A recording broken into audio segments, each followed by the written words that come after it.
प्रिय विद्यार्थियों, अपनी पुस्तक को खोल लीजिए, पाठ 2 निकाल लीजिए, ए लेटर टू गॉड, जिसमें हमने 4 पैरा पढ़ा दिए थे। तो चौथे पैरा के बीच वाला हिस्सा है, तो अब लाइन है, it is really getting bad now. यहाँ से हम लोगों को पढ़ना है, तो आप अपनी पुस्तक खोल लीजिए, यहीं से चलते हैं अपने पाठ में, और आप देखते जाइए और समझते जाइए।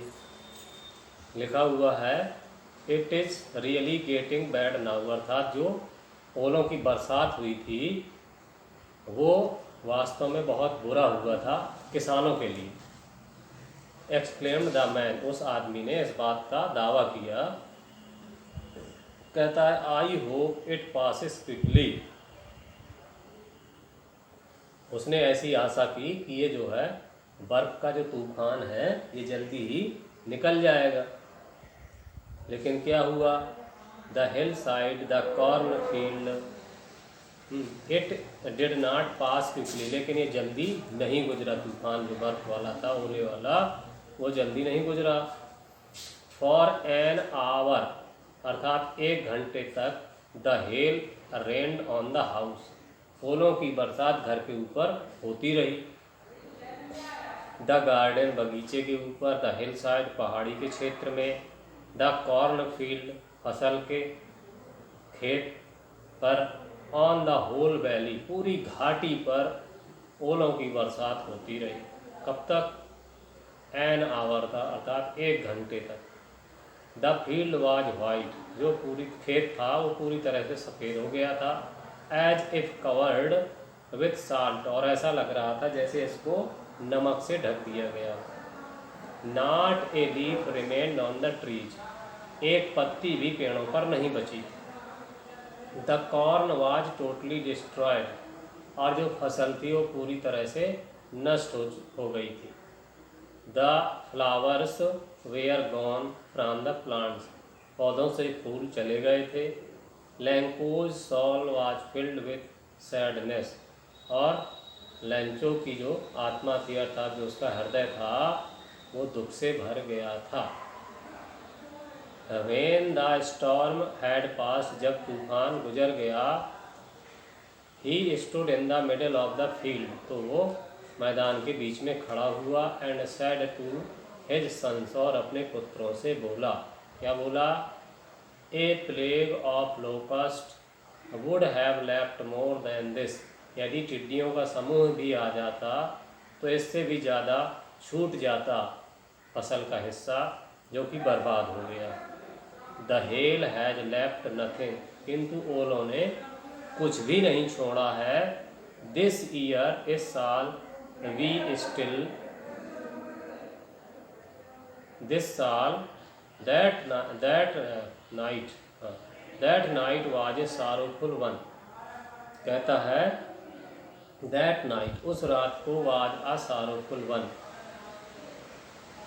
This year we will have no corn, कहता है कि इस साल अब हमारे पास में अनाज नहीं होगा। That night was a sorrowful one, उस रात, वह रात जो है उसकी दुखी रात थी, दुख भरी एक रात थी। All our work for nothing, और कहता है कि मेरा सारा का सारा, हमारा सारा का सारा परिश्रम व्यर्थ हो गया। There is no one who can help us, अब कोई भी नहीं है कि हमारी मदद कर सके। We will all go hungry this year, हम इस साल भूखे रहेंगे।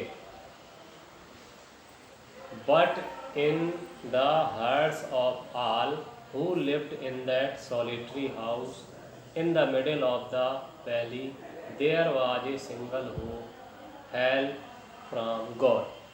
किंतु, बट लिखा हुआ, बट किंतु, in the hearts of all, सभी के हृदय में, who lived in the that solitary house, जो उस एकांत घर में रहते थे जितने लोग, in the middle of the valley, घाटी के बीच में, there was a single hope, सबके पास में एक ही आशा थी। वो क्या? हेल्प फ्रॉम गॉड, भगवान के द्वारा उसकी मदद होगी, या भगवान हमारी मदद करेगा। उन सब की यही आशा थी। अगली लाइन है डोंट बी सो अपसेट, इतने परेशान मत हो। Even though this seem like a total loss, यद्यपि हमें दिखाई देता है कि हमारा सारा का सारा नुकसान हो गया है। रिमेंबर, याद रखिए, no one dies of hunger, कि कोई भी भूख से नहीं मरता। दैट इज वाट दे से, वह लोग जो है इस बात को कह रहे थे कि no one dies of hunger, that is what they say, जैसा कि वो सब लोग कहते थे। यह कहावत है कि इस भगवान की सृष्टि में कोई भी भूख से नहीं मरता। No one dies of hunger all through the night, उस पूरी रात को Lencho thought only of his one hope, केवल एक ही आशा कर रहा था, एक ही विचार कर रहा था, द हेल्प ऑफ गॉड, भगवान की मदद। Whose eyes as he had been instructed see everything even what is deep in one's conscious. Whose eyes, जिसकी आंखें, as he had been instructed, जिसकी आंखें एक सीख ले चुकी थीं, सी एवरीथिंग, और सब कुछ देख चुकी थी, even what is deep in the वनस conscious, की एक अकेले व्यक्ति की चेतना में क्या गुजर रही होगी, अर्थात उसकी स्वयं की आत्मा के भीतर क्या गुजर रही थी, ये वो सीख चुका था, समझ चुका था अच्छी प्रकार से। Lanco was an ox of a man को